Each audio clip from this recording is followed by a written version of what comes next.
बिस्मिल्लाहिर्रहमानिर्रहीम। लम्हा न्यूज़ के साथ मैं हूं सजाद मलिक। नाजरीन, अगर ये कहा जाए कि पाकिस्तान तहरीक इंसाफ के लिए खुशखबरियों का महीना शुरू हो गया है या खुशखबरियों वाला हफ्ता शुरू हो गया है तो ये बेजाना होगा। जी हाँ, इस्लामाबाद हाई कोर्ट ने साइफर केस में पाकिस्तान तहरीक इंसाफ के वकला की अपीलों को मंजूर करते हुए अपना फैसला सुना दिया है। और ये बड़ा फैसला ये है कि इस फैसले में बानी चेयरमैन पीटीआई साबिक वज़ीर आज़म इमरान खान साहब और vice chairman PTI Makhdoom Shah Mahmood Qureshi जो साबिक वज़ीर ख़ारजा भी, इन दोनों को इस साइफर केस में बरी कर दिया गया है।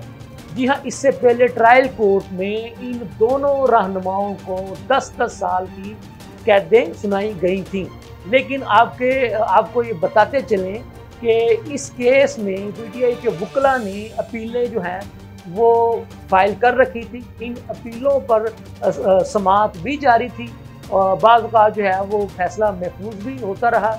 आज जो है इस पर आप कह लें कि एक तफसील के साथ इसकी जो है वो समाअत हुई और उस समाअत के बाद इस्लामाबाद हाई कोर्ट ने एक मुख्तसर फैसला जारी करते हुए ये हुक्मनामा जो है वो जारी किया कि जी इस फैसले में बानी चेयरमैन पीटीआई साबिक वज़ीर आज़म इमरान खान और साबिक वज़ीर ख़ारजा vice chairman PTI Makhdoom Shah Mahmood Qureshi को बरी करने का हुक्म दिया जाता है।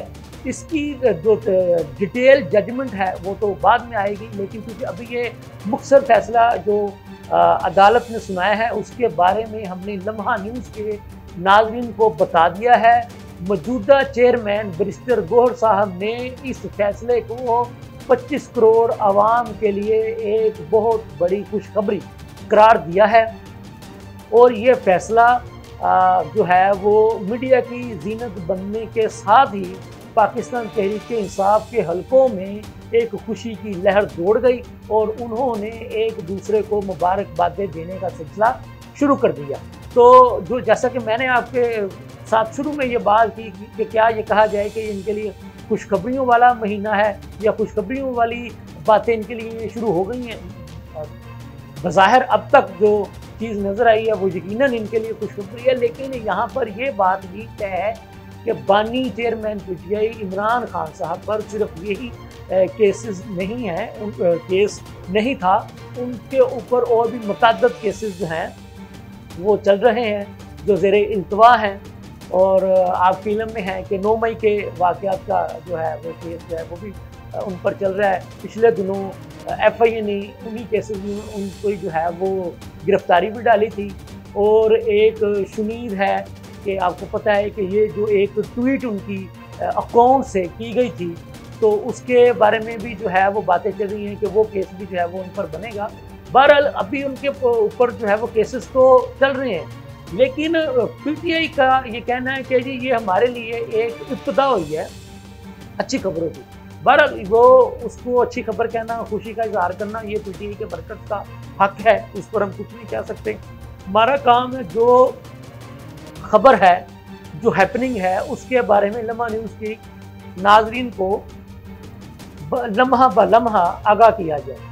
तो जब ये खबर पंजाब असम्बली का चूँकि आज इजलास हो रहा है और ये इजलास भी अपोजिशन की रेपोजिशन पर ही हो रहा है, तो जब ये खबर पंजाब असम्बली के ऐवान तक पहुंची, पंजाब असम्बली में जो पाकिस्तान तहरीक इंसाफ के अरकान हैं वहाँ उन तक पहुंची, तो उन्होंने दौरान इजलास डेस्क बजाकर खुशी का इजहार किया और अपने हाथ हवा में लहरा कर पीटीआई के अरकान असम्बली ने इस पर खुशी का इजहार किया। इससे कबल जब इजलास शुरू होना था तो उससे कबल पाकिस्तान तहरीक इंसाफ के मरकज़ी रहनुमा और साबिक वज़ीर ममलिकत डॉक्टर आरफ अलवी साहब का भी मीडिया से गुफ्तगू करते हुए कहना था कि तल्खियों को ख़त्म होना चाहिए और एक अच्छी फ़िज़ा को कायम होना चाहिए। तो उनका इशारा यही था कि जो इस वक्त जो तल्खियाँ पैदा हो चुकी हैं उनको ख़त्म करने की ज़रूरत है और मिलजुल कर आगे बढ़ने की ज़रूरत है। उनका ये भी कहना था कि जी पीटीआई का जो मैंडेट है वो उनको वापस किया जाए, पीटीआई के गिरफ्तार लोगों को रिहा किया जाए। ये कहना था साबिक सदर ममलिकत जनाब डॉक्टर आरिफ अलवी साहब का पंजाब असम्बली के बाहर मीडिया से गुफ्तगू करते हुए ये कहना था। तो आज आजम स्वाति साहब ने भी पंजाब असम्बली का दौरा किया था, तो उन्होंने भी अपनी पार्टी के MPs के साथ मुलाकात की और उन्होंने भी मीडिया से गुफ्तगू करते हुए यही बात की कि जी PTI का मैंडेट जो है वो उनको वापस मिलना चाहिए। PTI की जो मखसूस नशिस्तें जो दूसरी पार्टियों में तकसीम की गई थी वो भी PTI को वापस मिलनी चाहिए। तो ये थी अब तक की ताज़ा तरीन सूरत हाल। जो भी इसके साथ साथ मज़ीद जो ताज़ा तरीन खबरें होंगी उनके बारे में हम लम्हा न्यूज़ के नाज़रीन को लम्हा ब लम्हा आगाह करते रहेंगे। इसके साथ ही मुझे इजाज़त दीजिए। अल्लाह हाफ़िज़।